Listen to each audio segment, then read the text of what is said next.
Timur's reign of terror. What drives a man to turn a city into a graveyard? Its people into a warning carved in blood and bone.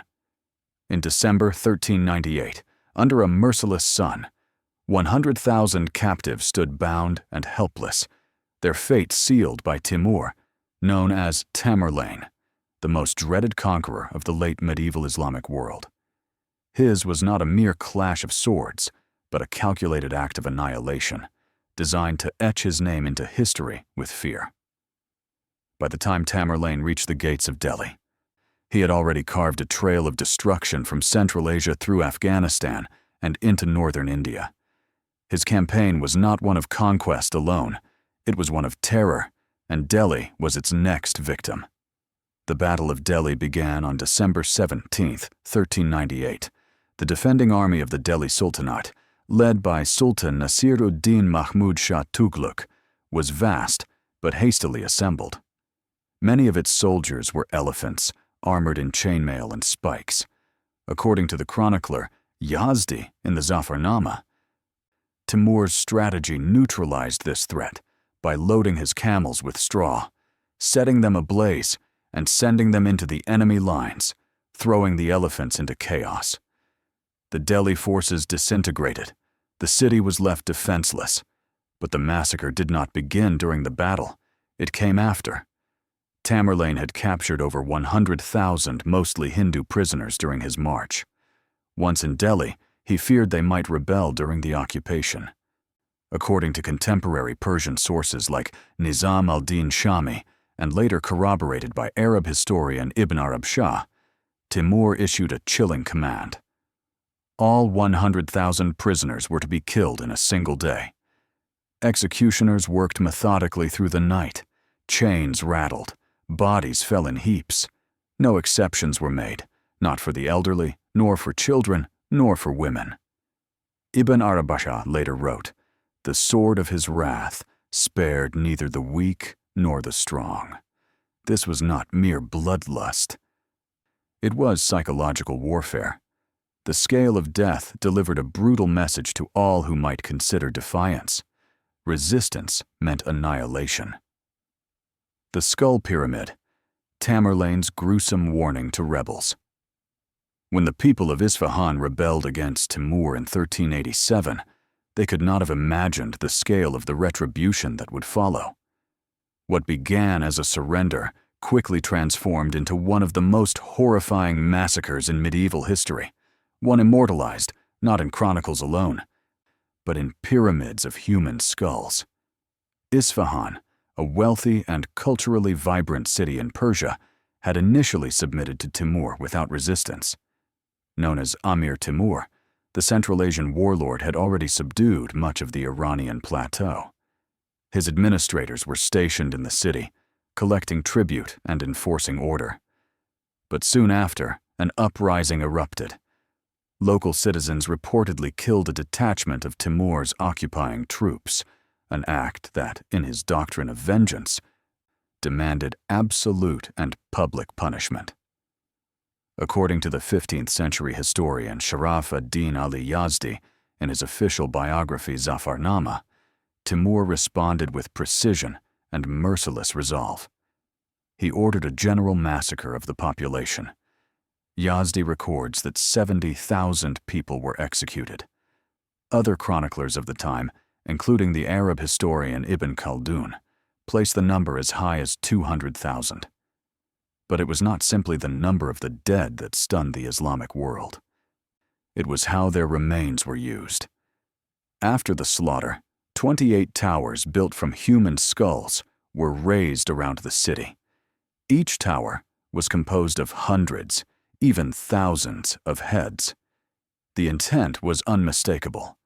This was a warning to any city or province tempted to rebel. These ghastly structures were not chaotic heaps. They were methodically constructed, reportedly stacked by rank. Soldiers, civilians, clerics, all arranged with grim precision. Eyewitnesses and later travelers to the region attested that skulls remained visible for years. Timur never disavowed these actions. On the contrary, Yazdi's Zafarnama frames them as part of Timur's larger mission to restore order through fear. His policy was clear.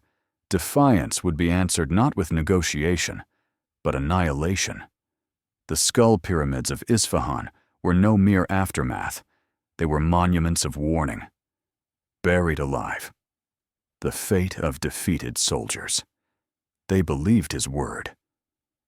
They surrendered without resistance, on the condition that their blood would not be spilled. But they didn't understand what Timur meant when he agreed to spare their blood. In 1400, during the siege of Sivas, the central Anatolian city witnessed one of the most horrifying betrayals in medieval warfare. 3,000 soldiers buried alive by Timur's forces. Sivas, known historically as Sebastia, was a fortified city under the control of the Ottoman-allied Eretnid Emirate, governed at the time by a Turkmen garrison loyal to the Sultan of the Mamluk Sultanate. When Timur, known as Sahib Kiran, or Lord of the Auspicious Conjunction, invaded Anatolia as part of his western campaigns, Sivas stood in his path.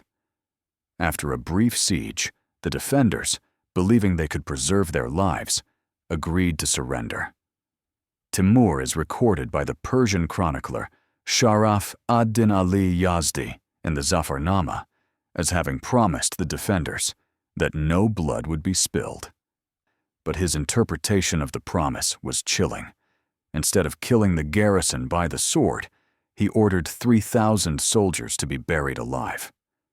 By avoiding the shedding of blood, Timur remained true, technically, to his word, but violated the very spirit of it in a calculated display of cruelty. Eyewitness accounts are limited, but Yazdi's detailed descriptions leave no ambiguity. The prisoners were thrown into large trenches, which were then filled in while they were still alive. This act of calculated terror was not merely a punishment, it was a strategic signal to other Anatolian cities and rulers. Submission offered no guarantee of mercy.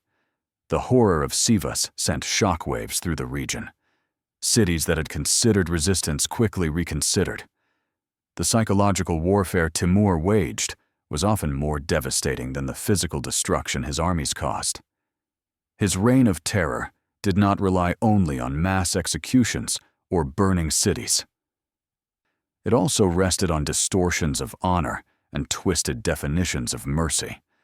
By burying prisoners alive, Timur turned his promises into tools of deception.